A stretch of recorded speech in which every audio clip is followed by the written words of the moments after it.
manatees are the biggest draw to our destination, as we're the only place where you can legally swim with them because of the restrictions and rules and regulations that we have in place. They were recently taken off of the endangered species list and moved to threatened. That doesn't affect any of the rules and regulations. We still protect them and make the experience to be their decision, not yours.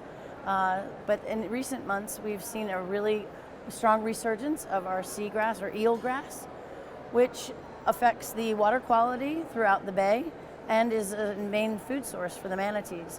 So because of this project over the last 4 years, we are now seeing the water quality return to what it was back in the 1950s, which gave Crystal River the name Crystal River, as crystal clear.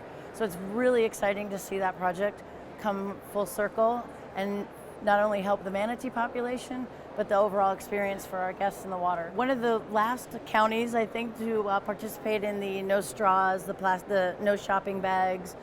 We actually have a location that's near us called Rainbow River.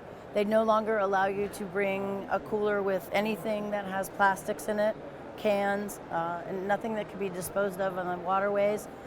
We also are doing a cleanup project that once a month the students from schools come together.